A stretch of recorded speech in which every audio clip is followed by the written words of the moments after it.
I want France to be a startup nation. Chez Ping, c'est une culture de guerre, c'est une culture de fight. On n'a pas peur de dire que construire une grande boîte, c'est un combat et âme sensible s'abstenir. Et il pense que c'est révolutionnaire parce que son conseiller Pôle emploi l'encourage, forcément, ça leur fait un chômeur de moins officiellement. Mais bien sûr, Pierrick, une appli qui géolocalise les prostituées, lance-toi mon pote. T'es le prochain Mark Zuckerberg, ça se sent. Combien de fois on va sur des sites internet, puis là il nous demande de rentrer un code avec des chiffres et des lettres bleues tordues, et il veut vérifier si on est des robots. Toi, t'es un robot ordinateur. Comment toi tu vérifies si moi je suis un robot? C'est moi qui t'ai acheté. Bonjour à tous et bienvenue pour ce tout premier épisode de Silicon Sentier, votre podcast qui parle de la vraie Startup Nation. Je suis Antonin et je suis en compagnie de Karim. Bonsoir à tous. Et de Cameron, et cet épisode n'est pas sponsorisé par NordVPN. J'ai zappé Cameron. C'est parce que je suis noir, c'est pour ça. Exactement. Les minorités n'ont plus la parole ici. Alors, vous êtes en confinement, nous sommes en confinement, et j'espère que vous vous confinez bien. Comment ça se passe le confinement de votre côté ? Ça confine sec, ça confine dans la cuisine, ça confine dans les toilettes. Beaucoup de riz, énormément de haricots rouges et d'oignons. Ouais, beaucoup de riz, d'haricots rouges et d'oignons. Ce qui est bien, c'est que quand on a beaucoup de riz, on a besoin de moins de papier toilette. Et ça, c'est un avantage. J'ai 47 kilos de riz chez moi, et c'est pas un joke en plus. Certaines personnes ici sont au courant. Donc j'irai jamais aux toilettes. J'ai littéralement contré la pénurie de papier toilette par un surstock de riz. Mais en même temps, comme l'a dit notre cher président, c'est la guerre, n'est-ce pas ? Il faut donc se préparer avec 47 kilos de riz, c'est le minimum. Je pense que tu es le plus préparé d'entre nous. T'as bien raison. Alors aujourd'hui, on va parler de pas mal de choses. On va commencer par faire des petites news tech pour parler un petit peu de ce qui nous a interpellés pendant les dernières semaines dans l'environnement de la fameuse Startup Nation. Et puis ensuite, on va enchaîner sur deux petits dossiers. Pour ma part, je vais vous parler de ce que c'est des BSPCE. Et puis je crois que tu vas nous faire un petit dossier aussi, Cameron. Tu vas nous parler de quoi ? Je vais vous parler un tout petit peu, très rapidement, de ce que c'est un startup studio.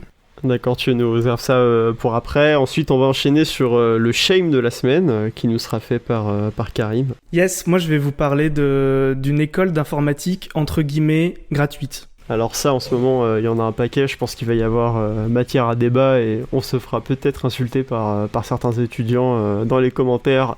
Mais c'est pour ça qu'on est là. Devenez développeur en 36 heures, apprenez tout JavaScript. Exactement. Et puis enfin, on va enchaîner et terminer sur la peut-être fausse bonne idée de la semaine qui nous sera présentée par Karim également. Tout à fait. Allez, c'est parti.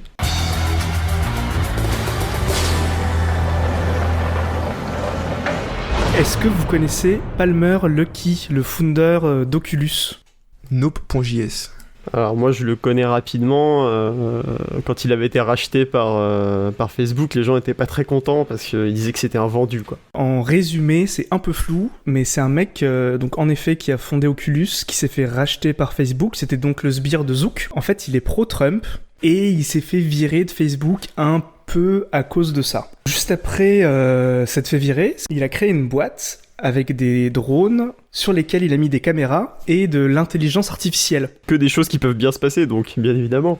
Hyper stylé. Qu'est-ce qu'il en a fait ? Il les a filés au gouvernement américain, et le gouvernement américain, il s'en est servi pour détecter et suivre des Mexicains qui essaient de traverser légalement la frontière pour aller se réfugier aux États-Unis. Alors lui, son karma, il est négatif, tu vois. Moi, ce qui me fait flipper, c'est qu'on sait déjà que c'est possible d'armer des drones pour tuer des gens, et du coup, maintenant, c'est possible d'automatiser la détection de gens. Donc, moi, j'ai un peu peur qu'il y ait un mec qui soit un peu fou, et qui fasse une combinaison des deux, et qu'il y ait des drones avec des intelligences artificielles et des guns qui s'amusent à rafaler dans les rues. Alors en fait, tu vois, dis-toi que les Mexicains, s'ils arrivent à choper aussi de la technologie, ça va finir en combat de drones et tu vas avoir un film de...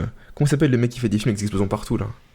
Michael Bay. Ouais, il y aura un film de Michael Bay, genre Mexicanos Drone versus Americanos Drone, ça va se taper dans les airs et tout avec des bases de gros lance-flammes, des lasers et tout, tu sais, à la frontière. Mais en plus, le pire truc, c'est que, comme tu l'as dit, il a mis de l'intelligence artificielle dedans. Ouais, une forêt de if. et on sait tous qu'une intelligence artificielle, ça peut mal se passer, ça peut faire un petit peu n'importe quoi. Ça, c'est le deuxième film. Du coup, c'est Humans versus AI, toujours avec des drones. Tu crois pas si bien dire, Cameron, parce qu'en fait, ces drones à lui, ils sont aussi faits pour tuer d'autres drones. J'ai vu sur YouTube que ça pouvait aller à plus de 100 km/h et foncer dans un drone pour casser les ailes et la batterie. Donc là, je sais pas si les passeurs, maintenant, quand ils vont essayer de te faire passer aux US, ils vont avoir leur propre drone qui va tuer ces drones à lui. Ça va finir en scène de Star Wars. Vous voyez les scènes avec les X-Wings ? Pareil à la frontière mexicaine. Génial. Exactement. Et jusqu'au jour où il y a un Mexicain qui va malencontreusement être confondu avec un drone. Et il va se prendre un drone dans la gueule à 100 km/h. Ça va être magnifique, le pauvre. Bon après, vous me direz, le mec qui a créé Oculus, c'est peut-être un pacifiste, et son délire, c'est peut-être de détecter les clandestins et de leur montrer des raccourcis pour traverser la frontière, pour éviter les gardes. Mais là où j'ai tiqué, c'est le nom de sa boîte, il est un peu chelou. Ça s'appelle Anduril.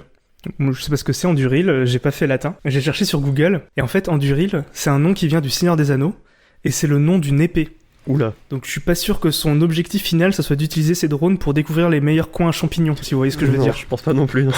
Mais effectivement, le nom d'épée, ça change un peu la dimension humanitaire du truc, quoi. Et tout de suite, le lien avec le pistolet, il est fait beaucoup plus rapidement. Effectivement, très bien vu. Bah écoute, merci pour cette petite info. On évitera d'aller se balader à la frontière entre les États-Unis et le Mexique. De toute façon, a priori, c'était pas dans le top 10 de destination, car en ce moment, c'est confinement. Et je vais laisser Cameron nous faire une petite news. Ah, alors moi, c'est très rapide, hein. On va parler de notre cher représentant gouvernemental. Alors, elle s'appelle Agnès Pannier-Runacher. Bon, si j'écorche son nom, dommage, mais j'en ai rien. Et du coup, en France, je sais pas si vous avez vu, mais bon, on est tous chez nous. Donc, du coup, qu'est-ce que t'as à faire chez toi quand t'es pas en remote? Mater Netflix. Je sais pas, vous faites quoi, vous, en ce moment? Ouais, je travaille, je m'occupe. Il y a Pornhub qui est passé en premium, donc ça donne un peu d'opportunités. Voilà. Que pendant 30 jours, attention. Ah. Ça couvre toute la quarantaine. Hein. Ouais, moi de mon côté, c'est pareil, beaucoup de YouTube, beaucoup de Netflix. Et ben, voyez-vous, vous faites partie de ces Français qui consomment trop de bandes passantes. Et notre cher gouvernement s'est dit, hey, ça sature un peu les gars, va falloir faire mollo un peu. Et donc du coup elle s'est dit, on va limiter, on va baisser de 25% le débit de la bande passante de Netflix, d'Apple et de YouTube. Et puis du coup ils ont une petite conversation sur Telegram, je crois, avec ses potes, les autres mecs du gouvernement. Et puis ils se marient en disant, venez on fait ça sur Netflix, YouTube et Apple, mais ils ont pas parlé de YouPorn ou de Pornhub. Donc en gros c'est, vous pouvez YouPorn et Pornhub pendant toute la journée. Par contre les gars, Netflix et YouTube, un mollo quoi. C'est un peu elle qui avait dit aussi que le Corona c'est le moment d'investir, hein, parce que tout se casse la gueule, donc si vous voulez acheter des actions, this is it. Petite dédicace à cette meuf, c'est vraiment un génie. Alors sachant qu'elle avait dit ça effectivement, alors que le CAC en tout cas avait encore perdu 15% après. Disons que le timing n'était pas encore excellentissime, mais après on peut comprendre que dans son rôle elle voulait peut-être que les épargnes françaises mettent un peu de bif pour faire pencher la balance, mais clairement ça allait pas suffire que Madame Michu mette ses 480 €. Après pour revenir sur le fait de dire que YouTube prend trop de bandes passantes, normalement les fournisseurs d'internet ils sont censés être prêts à la 4K très rapidement. A priori, encore très peu de gens utilisent la 4K, donc si tout est déjà bouché quand les gens commencent à faire du remote et qu'ils regardent des vidéos sur YouTube en 720p, on va peut-être avoir des problèmes. Alors je sais pas trop où en est le réseau français, mais moi j'ai reçu un message de Orange qui a publié un article sur leur site qui disait la bonne attitude à avoir en ces temps de confinement. Et littéralement ça disait s'il vous plaît utilisez pas votre réseau quoi. Genre arrêtez. Ouais, effectivement, je l'ai reçu aussi. Alors, ça nous explique qu'il faut pas jouer sur des jeux en ligne parce que ça utilise beaucoup de réseaux, trucs comme ça. Bon. Moi, je vais sur Light Chess, je sais pas si ça pose problème. Ah, jouer aux échecs en ligne, c'est chaud. Hein. Ah, c'est gang. C'est très très gang. Tu participes pas à l'effort de guerre. Hein. Et ça proposait aussi de jouer au Cluedo. Donc, shout-out aux gens qui possèdent Cluedo. Il y a une petite pub gratuite à tous les clients d'Orange. Donc, si l'action monte, vous savez pourquoi. C'est vrai ? Ouais, tout en bas, il dit jouer au Cluedo avec votre famille. Allez, news suivante, je vais enchaîner à mon tour. C'est un peu en lien avec ce dont tu as parlé juste avant, Karim, sur les drones qui surveillent un peu les gens. Bon, vous n'êtes pas sans savoir que le monde entier est en confinement, et il y a pas mal de polices dans le monde qui se sont dit que c'était une bonne idée d'utiliser des drones pour dire aux gens, restez chez vous, quoi. C'est arrivé un peu en France. Alors en France, on a la version soft, c'est-à-dire que la version soft, c'est un drone qui se balade, il y a un haut-parleur dessus, et le drone, il dit les déplacements sont interdits, sauf dérogation, et c'est un message qui tourne en boucle comme ça. C'est assez cool. Évidemment, bien évidemment que ça a dérapé un petit peu dans certains autres pays. On va pouvoir citer la Chine, la Chine par exemple, qui fait de la reconnaissance faciale donc avec les drones. Et si on te voit dehors un certain nombre de fois dans la journée, tu n'es pas censé y être, tu vas avoir une amende. Il y a quelqu'un qui va venir se soulever chez toi à 5h du matin éventuellement. Donc voilà, écoutez, les drones, finalement, on est passé d'un truc assez rigolo où les gens faisaient voler des drones pour faire des plans stylés de la Tour Eiffel à un truc un peu en mode Mad Max croisé avec Blade Runner où tu es surveillé à chaque fois que tu sors dans la rue. Donc c'est pas très sympa. J'imagine bien le drone, tu sais, genre, c'est la troisième fois qu'il te voit dehors, avec gueule. C'est hey, Simon, c'est la troisième fois. Simon, tu rentres ta gueule à la maison. Allez, je vais enchaîner sur une deuxième petite news parce que je crois pas que vous en ayez d'autres. Que vous connaissez le programme SETI at Home? Ouais, c'est pour mettre la puissance de calcul de ton ordinateur à disposition de scientifiques. Exactement. Donc SETI at Home, c'est un truc qui existait encore très récemment, qui a commencé il y a une vingtaine d'années. Ça proposait aux gens en fait d'installer ce qu'on appelle un économiseur d'écran. Vous savez, quand on avait sous Windows 2000 ces tubes là qui passaient sur l'écran, ça c'était un économiseur d'écran. Et en fait, ça proposait d'installer un économiseur d'écran qui, lorsqu'il tourne et donc que votre ordinateur est a priori pas utilisé, on s'en sert pour faire des calculs et notamment pour analyser des signaux qui ont été captés par des énormes antennes qui sont pointées vers l'espace. Et le but, c'est d'essayer de trouver des espèces d'anomalies dans ces signaux qui pourraient pointer vers éventuellement des aliens qui essaient de nous contacter. SETI at Home a priori n'a rien trouvé pendant les 20 années d'activité pendant laquelle ça a fonctionné, ce truc là, ça s'est arrêté très récemment, mais le même programme et la même technologie ont été réutilisés pour un autre truc qui s'appelle Folding at Home. Et Folding at Home, c'est utilisé pour un certain nombre de projets de recherche, principalement dans le médical. Le but de Folding at Home, c'est de trouver des protéines qui vont être capables de s'associer entre elles et que donc on va pouvoir utiliser pour combattre, alors ça peut être pour combattre le cancer du sein, pour combattre la grippe H1N1 ou en ce moment, Folding at Home est très très utilisé pour essayer de trouver une solution contre le coronavirus qui nous bloque tous à la maison.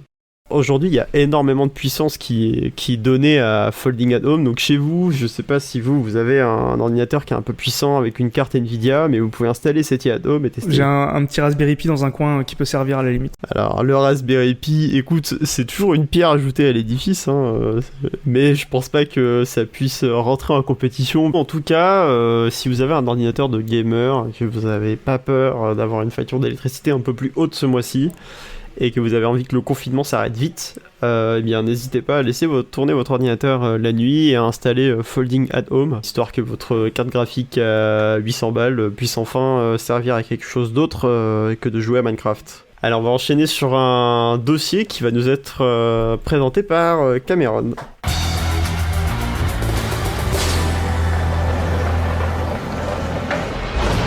Alors on va parler un tout petit peu aujourd'hui de Startup Studio. Startup Studio, c'est quoi? T'imagines un peu des types dans des pièces un peu vastes, dans des poufs, tous des Macs, des beubards un peu chelous et des lunettes. Avec une table de ping-pong et une tireuse à bière évidemment dans les bureaux. C'est l'idée. Et ben du coup en fait, Startup Studio c'est quoi? C'est une boîte dont le but c'est de faire d'autres boîtes. Un peu comme une espèce de poupée russe. Donc en fait l'idée c'est que t'as une boîte qui va se monter avec une espèce de core team. C'est des métiers qu'on estime avec des talents rares dans le market, dans le développement, des choses comme ça, et qui vont lancer plusieurs idées en parallèle et qui vont essayer de les tester sur le marché sans en faire des produits indépendants.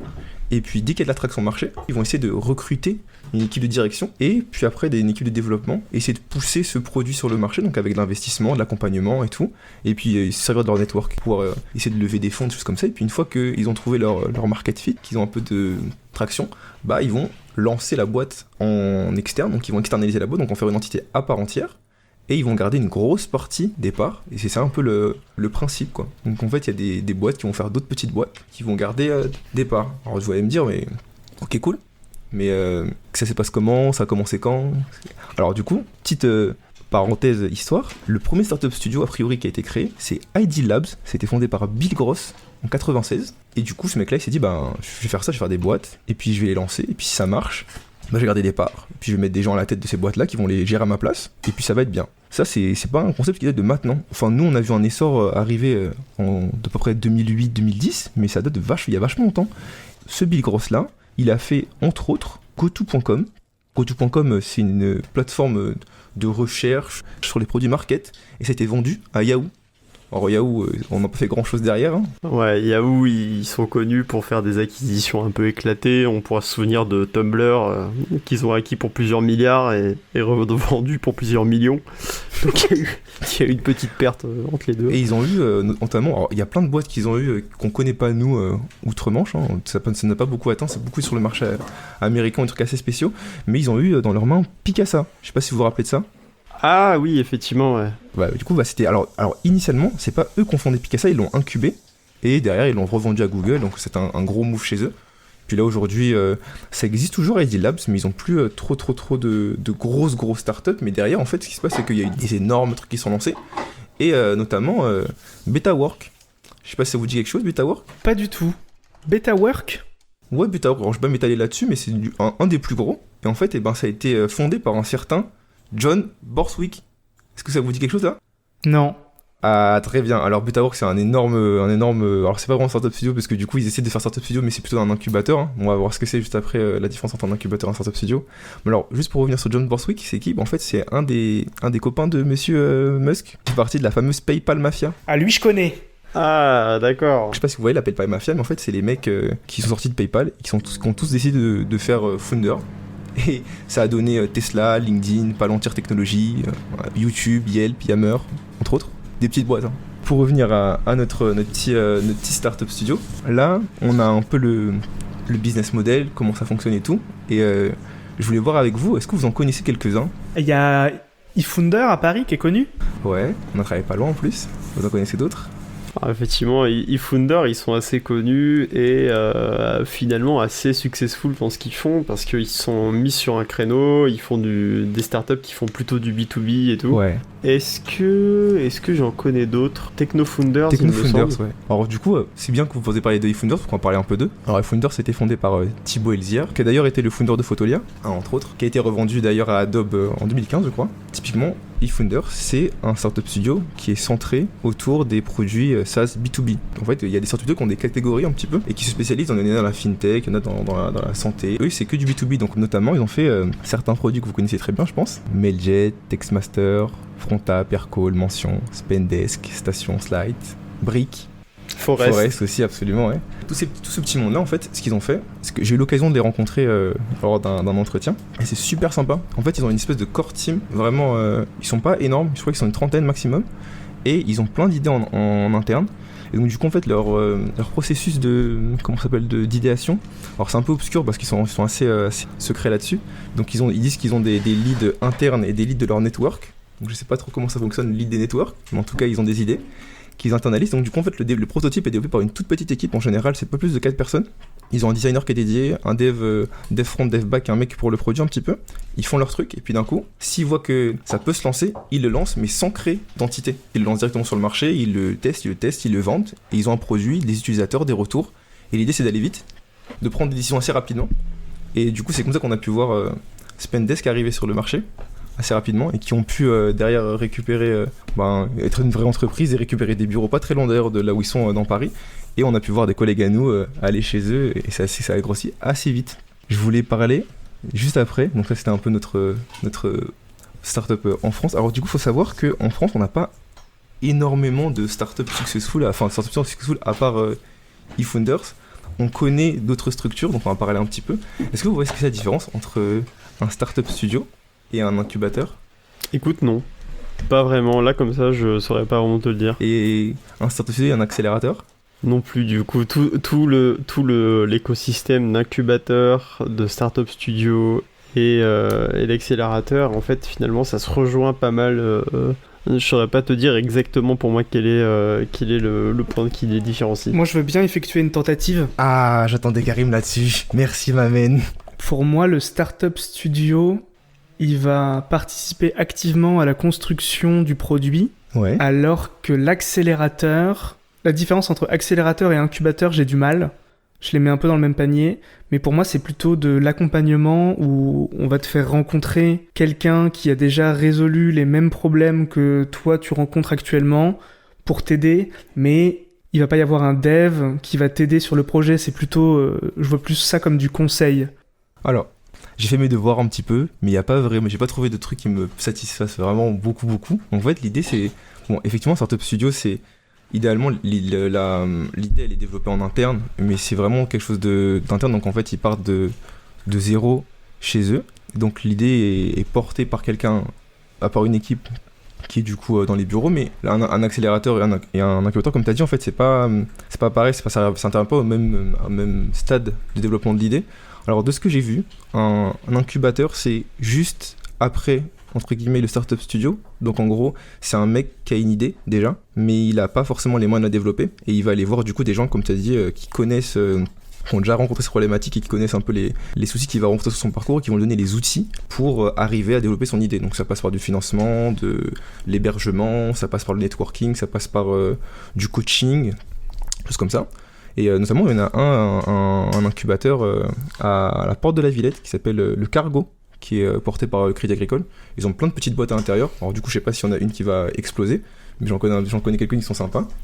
Et un accélérateur, c'est un peu le même principe, mais ça va plus se passer sous forme de programmes d'accélération. Donc en gros, c'est des programmes définis dans le temps, et ils définissent des règles assez strictes, et ils vont souvent prendre soit du coup des parts, soit ils vont demander de l'argent, des choses comme ça, et contre du coup du coaching, du networking, donc c'est plus un truc où tu vas payer pour ça, et ça va être assez immédiat, donc l'accélérateur, et contrairement à un incubateur où du coup tu vas rester beaucoup plus longtemps, et contrairement du coup à un startup studio où là ça s'inscrit dans la durée, et donc un startup studio on va prendre l'idée de zéro vraiment en interne et l'accompagner pendant très longtemps.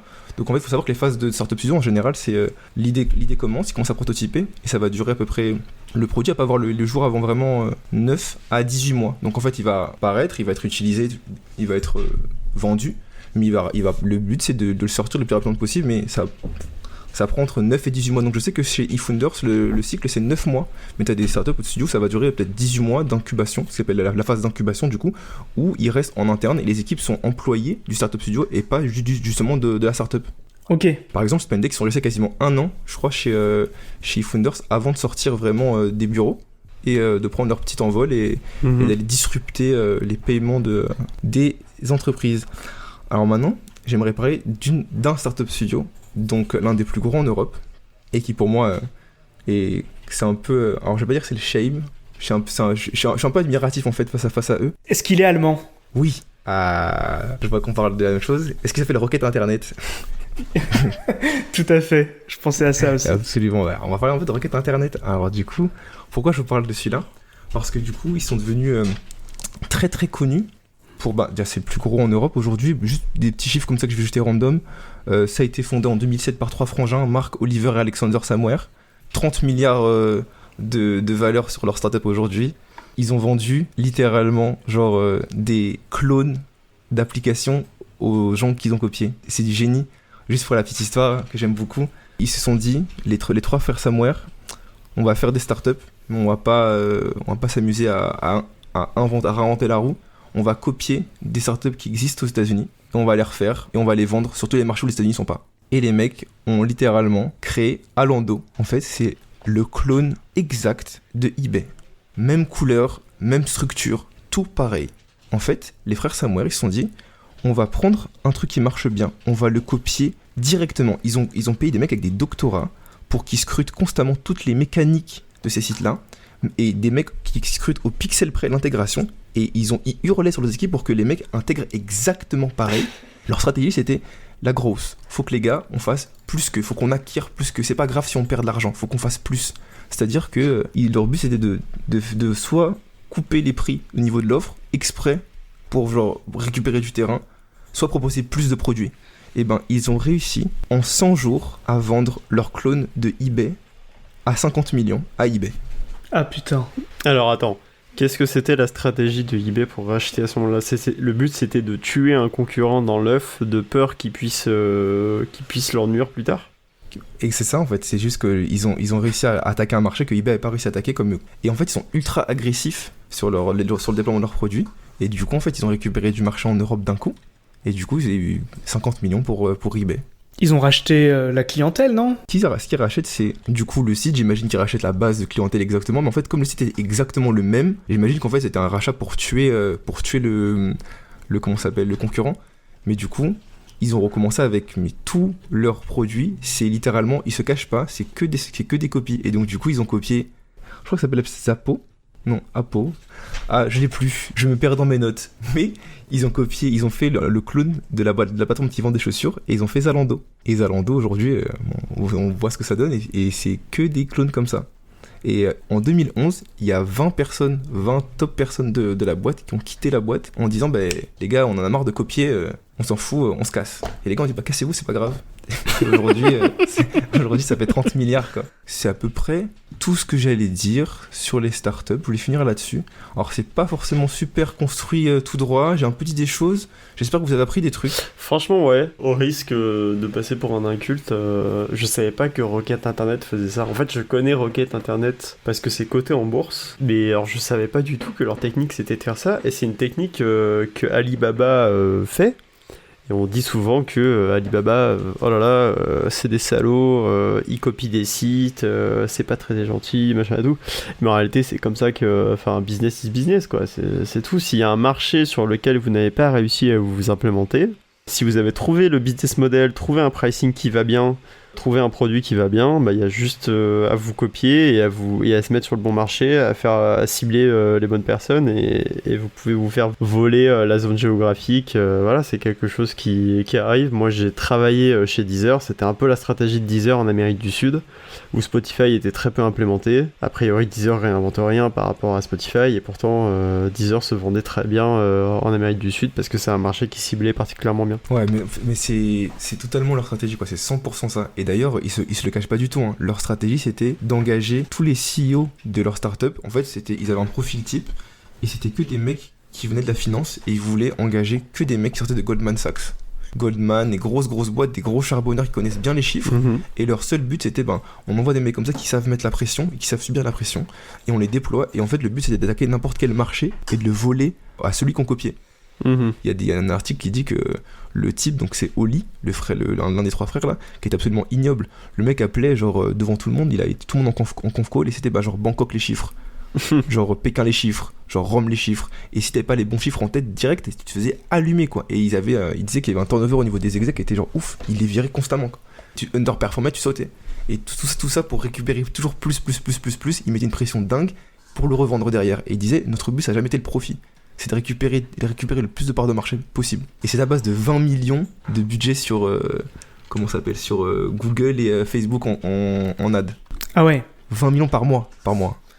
Ils en avaient rien à foutre. J'ai l'impression que ça illustre la phrase qu'on entend beaucoup. Ce qui fait le succès d'une startup, c'est pas l'idée, c'est l'exécution. Et eux, ils se sont dit, j'ai l'impression qu'ils se sont dit, on arrête la partie idée vu qu'elle sert à rien, et on se spécialise dans l'exécution. Ouais. C'est marrant que tu dis ça parce que c'est 100% leur motto. Et tu sais, mais l'idée, on s'en fout. C'est comment tu l'exécutes qui est important. Et du coup, ça a été juste littéralement leur religion pendant ces dernières années. Alors, à tort ou à raison, en tout cas, aujourd'hui, on voit que ça pèse quand même un petit peu, quoi. Ouais, effectivement, je vois qu'ils avaient quelques milliards de revenus de CA déjà en 2016. Là, on est en 2020, j'ai pas les derniers chiffres, mais à mon avis, ça doit commencer à être pas mal. Bon, en tout cas, merci pour ce dossier, Cameron. Ça tombe bien qu'on parle d'éthique, parce que je vais vous parler un petit peu de BSPCE.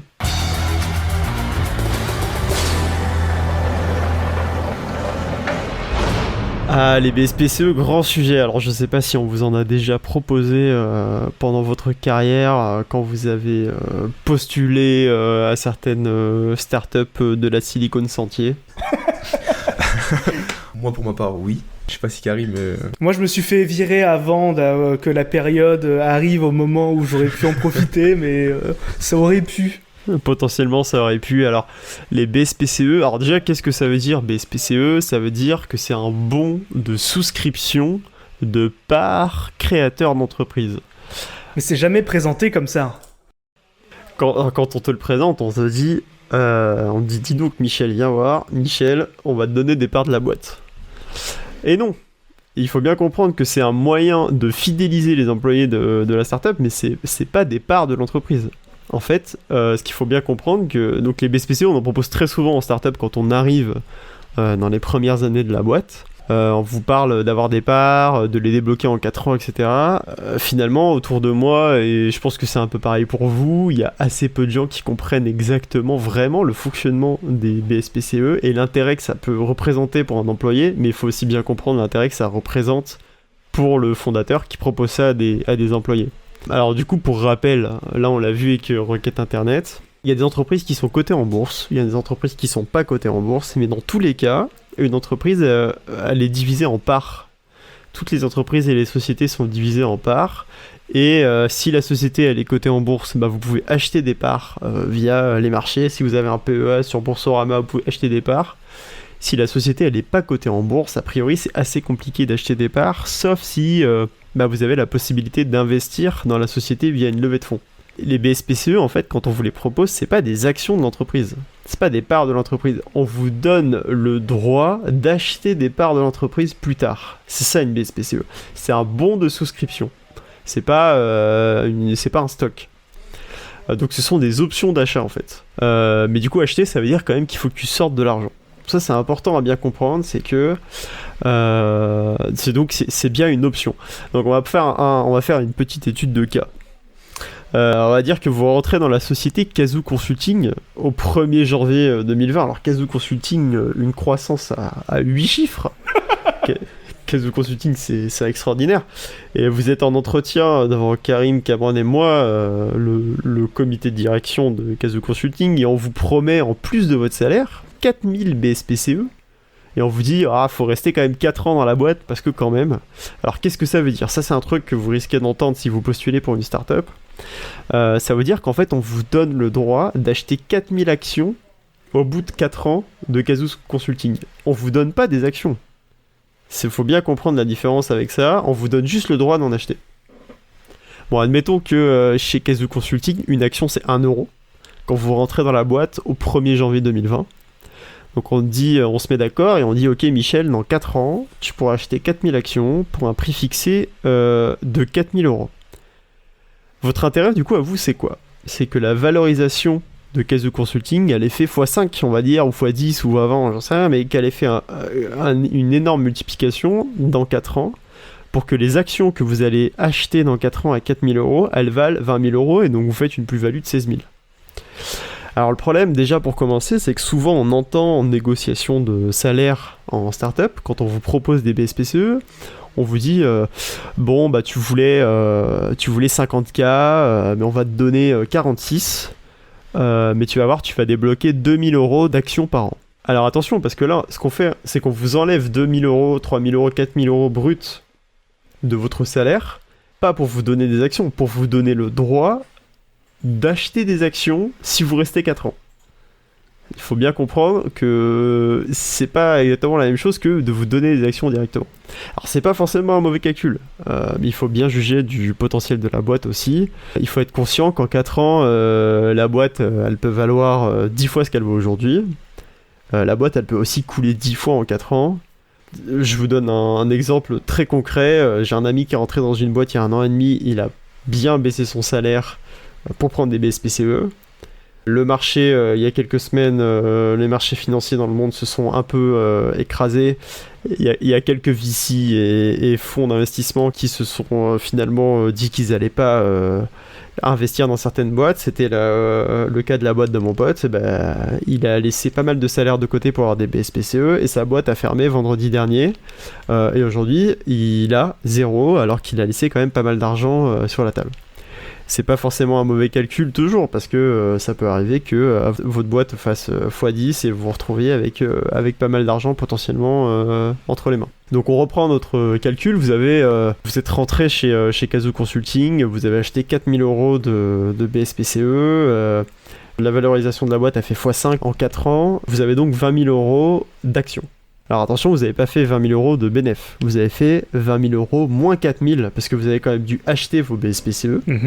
Donc vous avez 16 000 euros de bénéfices bruts sur votre action. Je dis brut parce qu'en fait c'est imposé tout ça. Ça aussi c'est un truc qu'on vous dit pas pendant les entretiens, mais il y a une imposition. Alors l'imposition en plus elle peut changer pendant les 4 ans.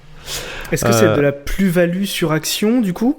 Alors non, c'est pas de la plus-value sur action parce que ce serait encore plus imposé. Tant que vous êtes employé. Alors sans trop rentrer dans les détails parce que je suis pas avocat fiscaliste et nos auditeurs qui sont avocats fiscalistes pourront contrôler.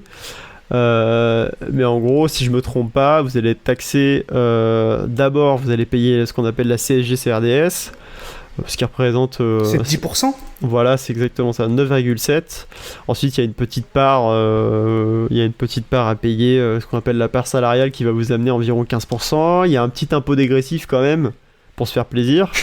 Alors ça, c'est en fonction du temps que vous avez passé dans l'entreprise, parce que si par exemple vous débloquez tout au bout d'1 an. Il y a une disposition qui est posée par l'État qui fait que vous allez payer plus d'impôts que si vous restez 3 ans ou 4 ans. En gros, à la sortie, au final, quand vous aurez payé la CSG-CRDS, la part salariale, l'impôt, etc., vous allez perdre environ 40%. Donc sur les 16 000 euros de bénéfices que vous auriez fait sur Kazoo Consulting, en fait vous allez vraiment gagner 9 600 euros. Donc c'est pas dégueu, on se le cache pas, mais c'est pas du tout les 20 000 euros initialement prévus. Donc si vous arrivez en entretien et qu'on vous dit t'inquiète pas, la boîte elle va faire x5 et on te donne des BSPCE qui valent 4 000 euros aujourd'hui, il faut pas vous dire que vous allez gagner 20 000 euros, en fait vous allez en gagner 2 fois moins. Et puis si vous lâchez un petit peu de votre salaire pour avoir ça, si vous avez un sacré coup de bol que la boîte elle fasse x5 en 4 ans, tant mieux, mais en tout cas c'est pas donné à tout le monde. Il faut faire attention, tout peut arriver, même dans un marché qui se portait extraordinairement bien il y a quelques mois, comme on peut le voir aujourd'hui, il suffit d'un petit virus et d'un chinois qui mange une chauve-souris et tout s'écroule. Donc il faut considérer plusieurs paramètres avant de se dire ou non s'il faut accepter des BSPCE. Déjà, il y a un paramètre qu'il faut absolument demander, et ça s'appelle le strike price. Alors le strike price, vous le devez demander à votre employeur, et en fait c'est à quel prix vous allez pouvoir acheter une action. Ça c'est signé dans le contrat initial, et ça bouge pas ensuite. Ensuite, il faut que vous demandiez le calendrier d'exercice, ou ce qu'on appelle en anglais plutôt la période de vesting. Donc en fait, c'est le calendrier avec les dates à laquelle vous allez pouvoir débloquer vos BSPCE. Parce qu'en fait, le but de Kazoo Consulting, notre but à nous, c'est que vous, Michel, vous restiez le plus longtemps possible, parce que recruter des gens solides, c'est quand même un peu l'enfer. Pour ceux qui ont fait du recrutement, ils le savent. Donc en fait, on va vous débloquer petit à petit vos BSPCE, on va pas toutes vous les donner d'un coup. Par exemple, on va décider que si vous devez en débloquer 1000 par an, on va en débloquer par mois, 1000 divisé par 12, donc à peu près 83 par mois. Et la première année, tu débloques rien. Exactement, parce qu'il y a souvent une clause qui s'appelle le cliff, et le cliff ça veut dire que la première année on ne débloque rien, et en fait à la fin de l'année on vous donne toutes les BSPCE de la première année. Ça évite de donner des BSPCE à des gens qui sont en période d'essai, puis en fait après on étend un peu la période d'essai, puis en fait au bout d'un an ils s'en vont parce qu'ils en ont marre. Si vous n'êtes pas trop impliqué, que vous démissionnez ou vous vous faites virer, ça peut arriver. Au moins il n'y a pas de lézard, il n'y a pas de papier à signer, vous n'avez pas de BSPCE, on vous les débloque donc à la fin de l'année. Après, normalement, on est quand même censé vous les débloquer tous les mois à partir de la deuxième année. Il y a des entreprises qui les débloquent seulement une fois par an. Ça se négocie, et je vous invite à le négocier. Si on vous dit que ça se débloque une fois par an, négociez tous les mois. Parce que si vous en avez vraiment marre et que vous êtes à 1 an et 10 mois, c'est pas normal que vous partiez avec seulement 1 an de BSPCE. Il faut aussi demander, troisième point, période d'exercice. Alors la période d'exercice, c'est quoi ? En fait, vos BSPCE, elles se débloquent, c'est-à-dire que vous avez des options d'achat. Vous n'avez pas l'obligation d'acheter tout de suite. C'est-à-dire qu'au bout d'un an, vous avez 1000 BSPCE qui se débloquent, mais vous ne devez pas acheter vos 1000 BSPCE tout de suite. En réalité, vous avez 10 ans pour exercer votre option d'achat. 10 ans, c'est tant que vous faites partie de l'entreprise. Donc si par exemple les BSPCE, vous les débloquez sur 4 ans, mais vous restez 10 ans dans l'entreprise, la 10e année, il faudra acheter vos 4 premières années de BSPCE. Par contre, si vous quittez l'entreprise, vous devez absolument acheter vos BSPCE dans le mois qui suit votre départ de l'entreprise, ou alors vous perdrez toutes les BSPCE. Enfin, il doit y avoir une clause d'accélération. Alors c'est pas systématique, mais il faut la demander, c'est assez important. En gros, si vous rentrez chez Kazoo Consulting en janvier 2020, et puis comme pour Oculus, il y a Zuckerberg qui sort du buisson, et Zuck il pose 3 milliards sur la table, et il rachète Kazoo Consulting. Si vous êtes là que depuis, je sais pas, par exemple, vous êtes là que depuis 2 ans, vous avez débloqué que 2000 BSPCE sur vos 4000 BSPCE. La clause d'accélération, elle dit quoi ? Elle dit en fait, si la boîte elle est vendue avant que Michel il ait débloqué toutes ses BSPCE, alors on lui donne quand même toutes ses BSPCE, il en aura donc 4000 d'office, et il pourra aller sabrer le champagne avec l'équipe au Crazy Horse, il n'y a pas de problème. Alors, il y a un point sur lequel je vais quand même insister, faut faire attention, les BSPCE, c'est un truc de salarié. Si vous quittez Kazoo Consulting, au bout de 3 ans, vous avez 3000 BSPCE, mais il faut vraiment les acheter dans le mois qui suit. Alors là, c'est pas un témoignage direct, mais j'ai lu ça sur internet en préparant un peu ce dossier. J'ai vu des gens qui faisaient partie d'entreprises, qui avaient débloqué les BSPCE, qui sont partis, on lui a dit oui, ne t'inquiète pas, tu pourras acheter tes actions, et puis qui ne s'en sont pas occupés tout de suite parce qu'ils se sont dit qu'ils avaient le temps. Et puis au bout de 3 mois, ils se réveillent et ils s'aperçoivent qu'au bout de 3 mois, ils ne peuvent plus exercer ces droits-là, et donc ils ne peuvent plus avoir accès à leurs actions, et ils ont perdu 3 ans. Alors je ne sais pas, je connais pas ces personnes directement, mais c'était peut-être fait exprès entre guillemets par le fondateur de la boîte de ne pas lui dire pour pas qu'il puisse exercer ses actions. Voilà, donc soyez prudents là-dessus. Les BSPCE, c'est un truc de salarié, c'est pas un truc de démissionnaire. Si vous partez, achetez vos BSPCE. Si vous voulez les acheter, bien évidemment, vous n'êtes pas obligé. Alors admettons que vous ayez acheté les BSPCE, donc vous avez exercé vos options, vous les avez transformées en actions. Comment ça peut vous rapporter de l'argent? Alors il y a plusieurs cas. Déjà, comme on l'a dit juste avant, si Kazoo Consulting se fait racheter par Zuckerberg qui déboule, que vous soyez employé ou non à ce moment-là, si vous avez exercé vos BSPCE, l'acheteur il va racheter aussi les actions qui découlent d'un exercice de BSPCE. Dans ce cas-là, a priori, il n'y a pas d'argent à sortir de votre part. En gros, l'acheteur il va vous donner la différence de votre strike price et du cours actuel. Donc votre strike price c'était 1 euro par action, vous aviez 4000 actions, ça fait 4000 euros. Le cours actuel c'est 5 fois plus, 5 euros par action, donc ça fait 20 000 euros. L'acheteur il va vous donner la différence qui fait 16 000 euros, vous allez payer vos impôts, vous n'avez pas besoin à sortir d'argent. Il y a certains cas où ça pourrait quand même être le cas, j'ai eu le cas par un ami, la boîte dans laquelle il travaillait a été rachetée et il a dû trouver, je sais plus combien c'était exactement, 3-4 000 euros quasiment du jour au lendemain pour pouvoir racheter ses propres actions et ensuite très rapidement, la semaine d'après, on lui a rendu entre guillemets le prix de ses actions plus la différence. Donc ça peut arriver que vous ayez à sortir de l'argent. Tant que c'est que quelques milliers d'euros, vous pouvez vous en sortir assez facilement. Si ça rentre dans des dizaines de milliers, voire des centaines de milliers d'euros, ce qui est quand même très rare, mais peut-être des dizaines de milliers d'euros, ça peut s'avérer assez compliqué. Il y a un autre cas dans lequel vos BSPCE peuvent vous rapporter de l'argent, donc vos actions peuvent vous rapporter de l'argent, c'est si Kazoo Consulting fait une IPO. Donc une IPO c'est quoi? C'est une introduction en bourse. Donc lors d'une introduction en bourse, il y a une petite soupe qui se fait avec des auditeurs en interne. Et on dit, ok, la croissance de la boîte c'est ça, aujourd'hui elle fait tant en CA, elle fait tant en bénéf, elle a tant de charges salariales, elle a tant de frais, on va estimer que son marché il est plus ou moins bouché, etc. Ok, l'action on va estimer qu'elle vaut tant. Alors les actions, lors de leur estimation d'une IPO, souvent elles sont surestimées, ça se voit très facilement. Sur les IPO récentes des boîtes tech, souvent 6 mois plus tard, le cours il est bien plus bas qu'à l'introduction. Ça veut pas dire que c'est toujours le cas, ça veut pas dire que ça va pas remonter. Il y a quelques boîtes pour lesquelles le cours explose, il y a quelques boîtes pour lesquelles le cours restera toujours plus bas, on peut penser à Snapchat par exemple. En tout cas, c'est un moment où vous pouvez vendre vos actions sur le marché public, et donc vous pouvez vendre vos actions à un prix qui est quand même assez fort, parce que le prix d'une IPO il est souvent assez élevé, et donc enfin voir la couleur de votre argent. La troisième situation dans laquelle vos BSPCE et donc vos actions peuvent vous rapporter de l'argent, c'est si vous vendez vos actions en direct.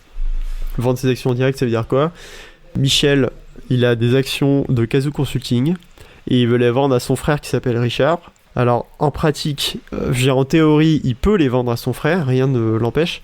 En pratique, les investisseurs, dans 99,9% des cas, ils ont un droit de préemption pour racheter les actions. En fait, le but, c'est d'éviter que la terre entière devienne actionnaire, parce que si vous vendez des actions à votre frère, à votre cousin, à votre mère et à votre tante, les assemblées générales, ça risque d'être assez festif après, ça va partir en barbecue. Parce que tous les gens qui ont des actions ont le droit de siéger à l'assemblée générale, c'est ça? Alors ça dépend du type d'action, mais si ce sont des actions qui ont un droit de vote qui leur sont associés, en effet, ouais, elles peuvent siéger à l'assemblée générale et ça peut devenir assez compliqué. Donc voilà, je pense qu'on a fait à peu près le tour des BSPCE, je vais pas plus m'étendre là-dessus, mais donc il faut faire attention. Quand on vous joue un peu de la flûte pour vous envoûter et pour vous donner des BSPCE et que vous lâchiez un petit peu de salaire à côté, il faut bien comprendre ce que ça implique. C'est simplement une option d'achat, c'est pas des actions, on vous dit des stock options, ce ne sont pas des stock options, c'est un droit d'acheter des stock options. Il y a une imposition. C'est pas gratuit. Si vous faites un bénéf là-dessus, ce bénéf-là, il sera imposé, il faut le comprendre. Ça peut aussi nécessiter une sortie d'argent. Si demain, votre boîte se fait racheter, vous allez peut-être devoir sortir un peu d'argent pour d'abord acheter vos BSPCE qui ensuite vont vous donner des actions qui elles-mêmes vont être rachetées par l'acheteur qui achète votre boîte. Donc voilà, tout ça, faut bien le comprendre. Il faut se poser, il faut faire des calculs, il faut regarder ce que vous perdez en brut. Ce que vous perdez en brut, il faut essayer de le rapporter à peu près, évidemment c'est pas toujours facile, mais à peu près à ce que ça fait exactement en net. Et ensuite il faut se dire, bon bah ok, est-ce que je pense que la boîte elle peut faire x10 dans les 4 prochaines années? Est-ce que je suis prêt aussi à passer 4 ans dans la boîte? Parce que si vous partez au bout de 2 ans, vous n'avez pas du tout débloqué toute la totalité de vos actions. Et puis bien évidemment, regardez les conditions de vesting de vos actions. Bien faire attention que vos BSPCE, vous pouvez les débloquer tous les mois et pas toutes les années. Voilà, ça c'est assez important. Sachant que les BSPCE, c'est un outil qui est très largement utilisé par des fondateurs de start-up pour fidéliser des employés, pour attirer des employés, pour faire miroiter une IPO, pour faire miroiter énormément d'argent dans 4 ans.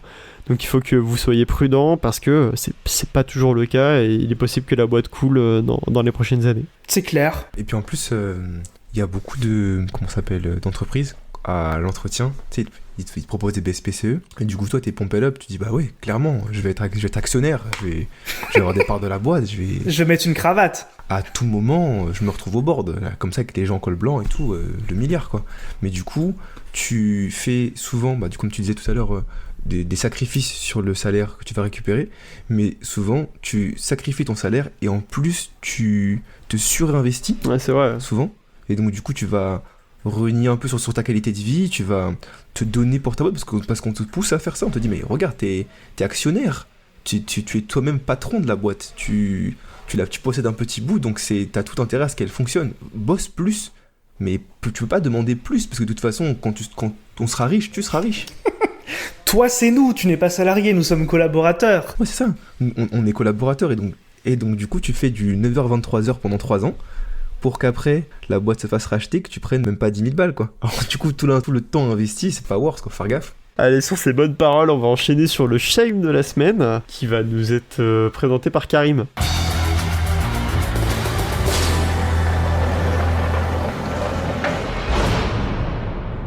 Moi je vais vous parler de Lambda School, c'est une école qui permet d'apprendre à coder gratuitement. Bonne proposition. Là, ils viennent de lever 30 millions en janvier 2020 pour une valo à 120 millions.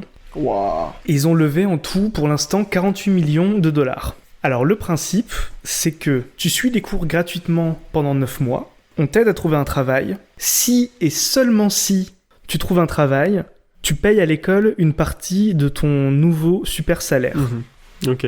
Donc, sur le papier, c'est magnifique, c'est gratuit. L'école, elle a tout intérêt à ce que tu réussisses. Si tu réussis, t'es bien. Si tu loupes, tu payes rien et t'as pris aucun risque. Ok. Donc là, c'est l'école qui prend tous les risques et le fondateur dit, au lieu de demander aux étudiants de parier sur notre école, on parie sur nos étudiants. C'est magnifique. C'est beau. J'ai versé une larme quand j'ai préparé le podcast. Parce que là, en gros...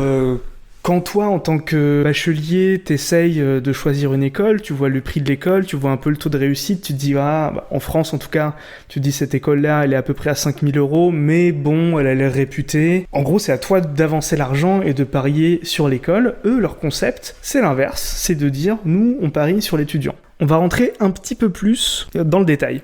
Ce que tu signes pour bénéficier de cette offre, c'est ce qu'ils appellent aux US un Income Share Agreement. On pourrait traduire ça en français comme un accord de partage de revenus. C'est très communiste comme concept quand même. Tu vas voir, c'est pas communiste du tout. Marx, on est là. Tu reverses une partie de ton salaire à l'école, mais seulement après avoir trouvé un super boulot. Donc les chiffres, c'est 17% de ton salaire avant impôt, donc moi j'ai traduit ça comme salaire brut, à partir de 50K annuels. Ok. 50K annuels, c'est pas ouf aux US. Non. Non, c'est petit, hein. Surtout dans la tech.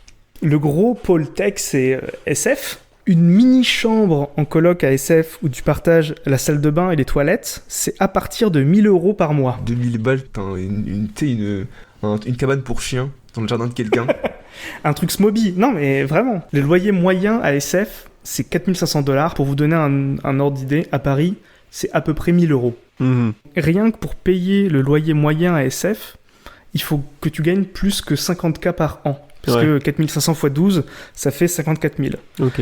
Donc, si cette Lambda School était si sûre que ça, que t'allais être si bien payé, je pense qu'ils auraient mis dans leur contrat qu'ils commençaient à prendre de l'argent, pas à 50K, mais bien au-dessus. Parce que ce qu'ils disent, c'est, donc en anglais, excusez-moi pour l'accent, launch your new tech career in just 9 months and pay nothing until you land a high-paying job. Donc pour eux, high-paying job, c'est un truc qui te permet pas d'avoir le loyer moyen. Ok. C'est un peu bizarre. Deuxième chiffre, c'est capé à 30K. Donc ça veut dire que tu vas payer jusqu'à 30 000 € de ton salaire à ton école si tu suis les règles du contrat. Tu fais tes 9 mois de cours. Si jamais tu trouves un super taf, derrière, il te ponctionne sur ton salaire jusqu'à 30 000 $. Une somme rondelette. La moyenne des bootcamps, c'est 11 000 $. Donc c'est 3 fois plus que la moyenne. Et je trouve que 30 000 $ pour 9 mois de cours, c'est gigantesque. Pour 9 mois de cours en ligne, en plus, c'est ça, c'est en ligne. Ah oui, j'allais y venir après, mais en effet, c'est en ligne. Et ça, c'est pendant combien de temps, du coup? Justement, c'est pendant 5 ans. Nani? Et là, ça commence à être vraiment bizarre. Donc si tu fais le bootcamp, t'as rien trouvé, tu t'es buté à faire des tutos tout seul sur Udemy, ou alors t'as repayé une autre école et t'as charbonné et t'as réussi à trouver un taf, t'es encore lié à ton agreement de la Lambda School et tu leur dois encore de l'argent pendant 5 ans. On peut se dire, c'est un petit peu bizarre, mais bon, après tout, le modèle de l'école fait que l'école ne va pas gagner le moindre centime avant de t'avoir un trouvé boulot. Peut-être pas un boulot énorme, mais quand même un truc correct. Eh ben, pas vraiment. Donc ce contrat-là, qu'on va appeler ISA, c'est un bout de papier, et ce bout de papier, il vaut entre 0 et 30K en fonction de la réussite professionnelle de la personne qui l'a signé.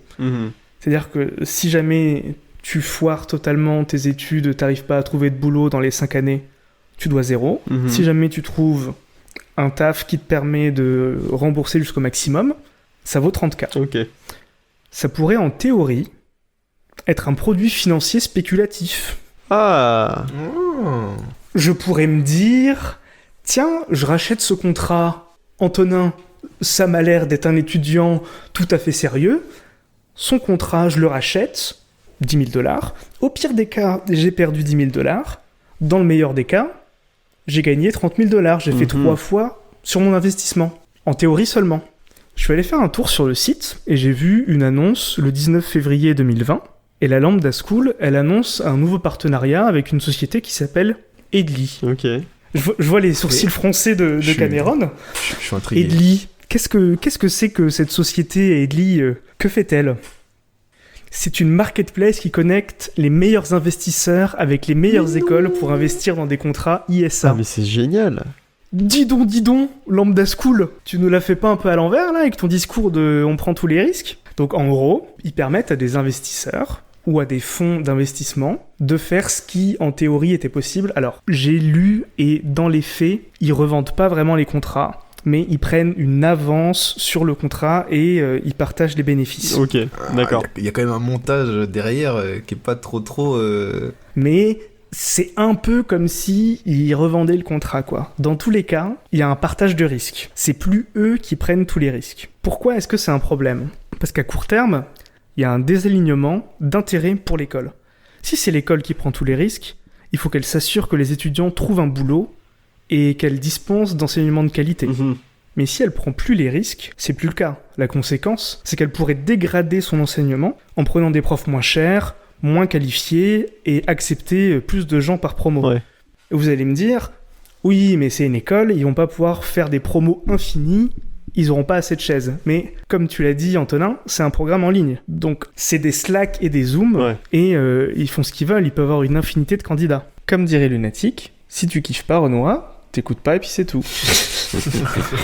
Parce qu'il y a eu des cas où il y a des élèves qui se sont plaints de l'enseignement et qui ont dit « Moi j'ai envie d'arrêter l'école et j'ai envie de me désengager du contrat ». Et c'est vrai, l'école a dit « Ok, on annule le contrat, il n'y a aucun problème ». Sauf que maintenant qu'ils ont le partenariat avec Edly et qu'il y a des gros fonds d'investissement avec des armées d'avocats, à mon avis, ça va être plus difficile de se séparer du contrat que d'envoyer un simple mail à l'école comme il y a quelques mois. En effet, ouais. Donc il faut voir sur le long terme ce que ça va donner, mais spéculer sur la capacité des gens à gagner de l'argent dans le futur, ça me rappelle pas des hyper bons souvenirs. En effet, non, mais c'est assez intéressant. Je pensais pas qu'il était possible d'en arriver là. Mais voilà, tout est possible. Donc en fait, on peut acheter des futurs où on parie sur la possibilité ou non de quelqu'un de trouver un boulot payé 180 000 $ dans l'année. C'est du human capital risk. Ah, c'est incroyable. Je me pointerais avec mon petit col blanc là et mon stylo et je noterais mes poulains. C'est-à-dire, alors toi mon gars, t'as l'air vraiment très fort, toi. Alors le problème, c'est qu'ils font des gros bundles entre 300 et 1000 contrats et qu'ils les vendent par gros bundle au fond. Ah bah oui. Ah ouais, non, moi je suis plutôt pour un champion. Et puis après, on va prendre des assurances risques sur ces bundles et puis c'est bon, c'est parti quoi. Et après, on va acheter des bundles avec des effets de levier, puis on va des agences de notation de nous dire ce qu'il y a dedans, ça va être super. Que des bons souvenirs. The Big Short 2. Exactement. Et nous là, on va shorter les bundles de Lambda School. Direct. Donc avec des termes un peu plus avantageux pour l'étudiant et sans que ça soit mêlé à des gros fonds d'invest, moi je trouve quand même que c'est un super principe qui permettrait à ceux qui n'ont pas les moyens d'étudier sans avoir à avancer l'argent. Mais là c'est trop shady comme truc. Effectivement, je veux dire, il faut que les investisseurs de ce truc-là s'y retrouvent aussi.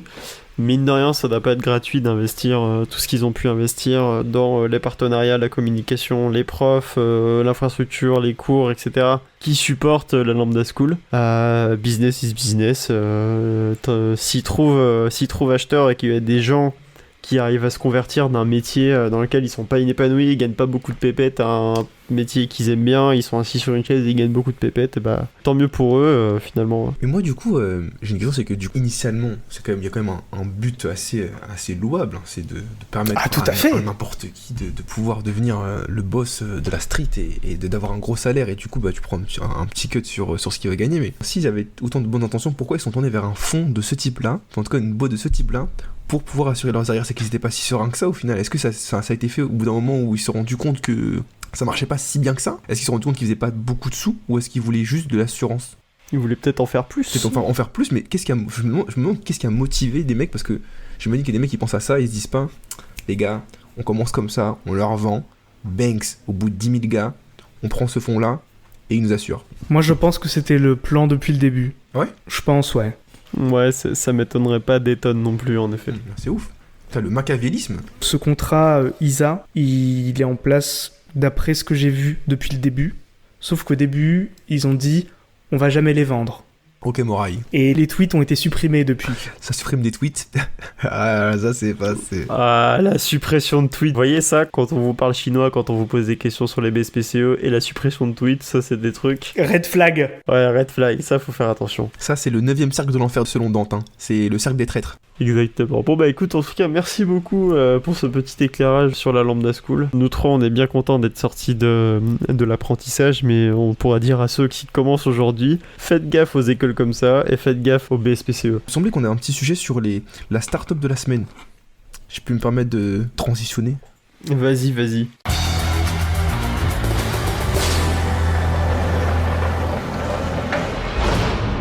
Moi, je trouvais la meilleure start-up pour moi de la semaine. Alors, je vais vous donner son nom et je vais pas l'écorcher, promis.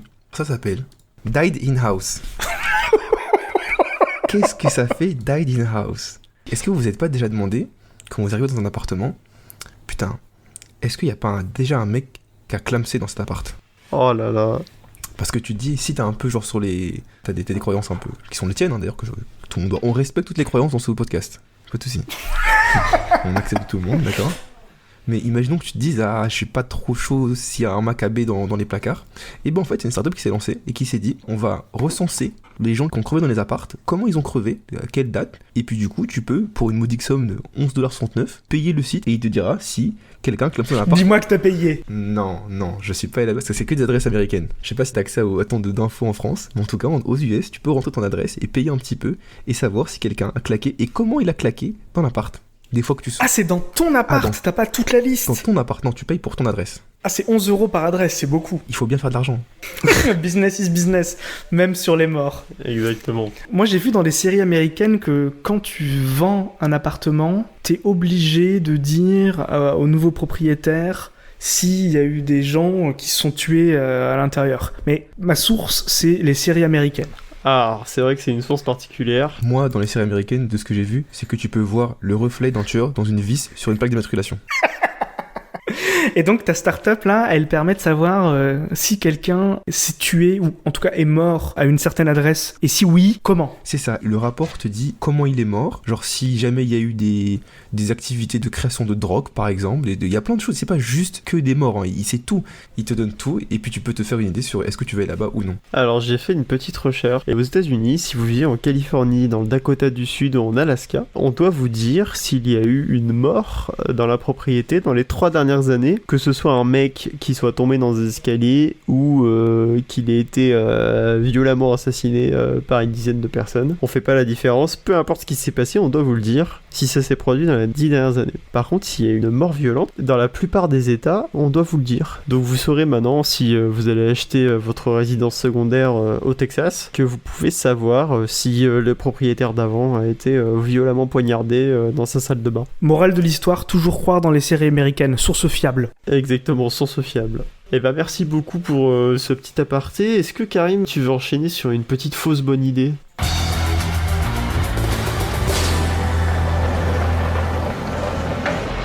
Alors l'idée de base, c'est un petit boîtier que tu branches à la télé d'un bar qui diffuse du sport. Aux États-Unis, ils ont beaucoup ce qui s'appelle des sports bars où tu vas pouvoir regarder des matchs de baseball par exemple. Apparemment, il y a jusqu'à 25% de ce qui passe à la télé dans ces bars qui est de la publicité.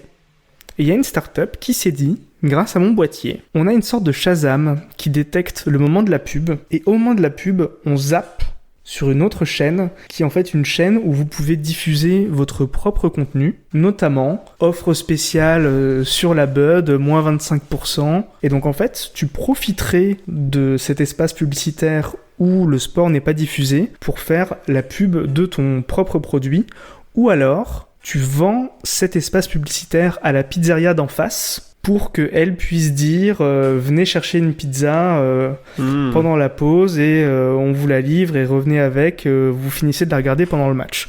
Dans l'idée, je trouve que c'est pas trop mal parce que le bar n'a aucun intérêt à faire de la pub pour une bière qui ne vend pas ou pour un produit cosmétique qui met pas à la disposition des gens qui sont dans le bar. Et s'il pouvait faire la pub de sa bière ou de la pizzeria d'en face et en tirer profit, je me dis ce serait cool. Dans les faits, à mon avis, ça peut poser pas mal de problèmes. Qu'est-ce que vous en pensez ? Bah, je pense que légalement, ça me paraît complexe. Je pense qu'un sports bar, d'une manière ou d'une autre, un peu au même titre qu'un bar en France qui passe de la musique, il paye un truc au CSA, je pense qu'un sports bar, il paye aussi un truc dans le même genre. Si le sports bar s'amuse à remplacer les pubs qui passent à la télé pour des pubs qu'il a choisi lui-même, voire même pour des pubs pour ses propres bières, pour une happy hour, je sais pas trop quoi, je pense pas, surtout dans un pays comme les États-Unis, que légalement ça pourrait passer. Je peux me tromper, je suis pas expert en la matière. Moi j'ai pas bien compris en fait si ce qu'il propose, c'est de cacher la pub qui passe à la télé ou c'est de la remplacer avec l'accord du fournisseur de la télé par quelque chose qui est beaucoup plus ciblé. C'est comme si tu zappais sur une autre chaîne. En gros, il y a une chaîne, c'est comme si t'avais... du coup, t'es sur TF1, TF1, il passe un match de l'équipe de France. Et toi, en fait, tu dis, je vais brancher mon boîtier, et au moment de la pub, au lieu de se retrouver, de rester sur TF1 et de voir la pub Ushuaïa avec les gens qui dansent comme ça sous les arbres et du shampoing, et ben ça switch sur une chaîne à toi, où toi tu diffuses ton propre contenu. Donc imaginons que ça switch par exemple, imaginons que tu lances ton VLC par exemple, j'imagine un media player, et que tu lances une pub que toi t'auras choisi, d'un de tes partenaires ou d'un des produits que tu veux pousser, ou par exemple de Momo Pizza en face de ton bar, qui t'a filé un petit peu de sous pour que tu passes la pub à la mi-temps par exemple. Je pense que c'est une bonne idée mais qui est exécutable que si tu as la dite chaîne, que si tu as son autorisation et que tu l'as dans la poche et qu'elle prend un petit tarot, sinon ça me semble pas jouable de cacher les pubs volontairement et de manière systématique pour montrer d'autres pubs et que toi tu gagnes de l'argent plutôt que la chaîne. Ouais, parce que c'est le business model de la chaîne d'avoir des pubs. Mais bah du coup moi j'ai une objection, c'est que je me dis, je suis d'accord avec vous sur le fond, mais je me dis une chaîne elle est payée par les régies publicitaires pour du coup je veux pousser mon produit, je paye par exemple, je sais pas moi, Fox News ou je sais pas qui passe du sport là-bas, mais Fox pour qu'il passe ma pub, mais Fox la Fox n'a pas de droit sur la diffusion chez les gens par exemple. Si moi je décide de zapper pendant la pub pour regarder autre chose, j'ai le droit. Et j'imagine les bars n'ont pas non plus de contrat avec les chaînes pour passer le contenu. Ils payent la chaîne comme tout le monde, ils payent leur abonnement, donc ils ont le droit de faire ce qu'ils veulent. Donc au moment de la pub, si par exemple moi je suis barman et là il y a pub arrive et que j'ai la zappette et que je zappe, je veux pas me faire attaquer par Fox News par exemple. Donc là, le fait que ce soit automatisé, ça me paraît pas déconnant non plus. Et du coup je me dis attends, c'est comme si le mec avait la zappette et qu'il mettait genre il éteignait la télé, il mettait son player, il mettait un autre truc. Et après il remettait à la fin de la pub quoi. C'est une sorte de adblock de la télé alors que tu mets ton propre truc à la place quoi. Combien de temps il va se passer avant que, comme pour Adblock, il y a des annonceurs publicitaires qui payent directement le mec qui fait le boîtier pour passer leur pub quand même sur le... Ce sera peut-être ça leur business model. Exactement, parce qu'il va bien falloir gagner du pognon à un moment. Hein. Pour info, la boîte s'appelle Taiv, Taiv.tv. Je trouvais que c'était intéressant comme concept. Et un peu shady légalement, du coup... Effectivement. Un peu shady, ouais. Moi j'aime bien les trucs un peu shady, donc j'approuve. C'est certains qui vont se faire striker. Ah mais alors là, la télé aux États-Unis, ça génère trop d'argent pour qu'ils puissent laisser passer ça. C'est ça, aux États-Unis il y a la FCC, si je dis pas de bêtises. FTC, oui. Télécommunications, internet, télé, etc. Et à mon avis, ils vont leur tomber dessus, ils vont leur casser les genoux, ils vont finir à Guantanamo. Et... direct. Ils vont envoyer des hommes en noir là-bas, là, ils vont entrer dans le building, ils vont tout nettoyer. Exactement, mais ça peut être un truc qui pourrait être open sourcé. Ils t'expliquent comment l'installer sur un Raspberry Pi. Il y a matière à faire, On se la joue un petit peu Rocket Internet. Ok, on coupe cette partie-là du podcast. Et moi, je vous le dis, on le refait en France. Et là, on va cartonner. Je connais 2-3 bars à Châtelet, mon gars. On va aller aux Frogs, on va leur vendre le truc, et voilà. Et bah, si vous êtes avocat et que vous voulez nous empêcher d'aller en prison, n'hésitez pas à nous contacter. On aura des PSPCE de Casu Consulting en échange de votre aide. Bon, bah, merci beaucoup en tout cas pour cette fausse bonne idée. Je pense qu'on a fait un peu le tour. Moi je trouve que c'était pas mal comme première sortie. On a plein de petites choses à améliorer, mais on s'est bien amusé. On espère que vous êtes bien amusés aussi. C'est bon, vous avez bien kiffé. Vous allez revenir la semaine prochaine. Ah, nous ou les auditeurs? Les auditeurs, je pense qu'ils reviendront pas, mais vous... Ouais. Ah ouais, mais moi c'est bon, j'ai un micro, des gens qui m'écoutent. Bon, alors là, mon gars, mais je reste là jusqu'à ce que j'ai des cheveux blancs. Hein. Mais la prochaine fois, j'irai dans un de vos salons pour vous emmerder directement, parce que je suis un peu tout seul chez moi. Bah alors, on espère que le confinement sera terminé d'ici là. Exactement, malheureusement, bon, il faut bien avouer qu'on n'y croit pas trop. Le confinement sera probablement toujours d'actualité dans 2 semaines. En tout cas, peu importe confinement ou pas, fin du monde ou pas, zombie ou pas, crash boursier ou pas, nous on sera là. On vous fera des super dossiers, on sait pas exactement sur quoi, mais on va sûrement vous parler de levée de fonds et de comment pas se faire avoir lors d'une dilution. On verra si on vous parle d'autres écoles type Lambda School. Si vous avez fait la Lambda School, vu d'autres écoles, n'hésitez pas à nous contacter, on se fera un plaisir d'écouter un peu ce que vous avez à nous dire et peut-être que vous pourrez défendre ou non votre expérience. Puis bah merci beaucoup de nous avoir écoutés pour aujourd'hui. Retrouvez-nous sur notre site internet siliconsentier.fr et puis sur Facebook et Twitter, Silicon Sentier Podcast. Est-ce que vous voulez dire un petit mot de la fin, Karim ? Qu'est-ce qu'on avait dit qu'on disait cravate, un truc comme ça? Cravate pour Karim, un mot de la fin pour Cameron. Parallélépipède. Ouh, un mot très technique. Et pour moi, ce sera donc charrette. Je vous dis à dans 2 semaines. Salut à tous.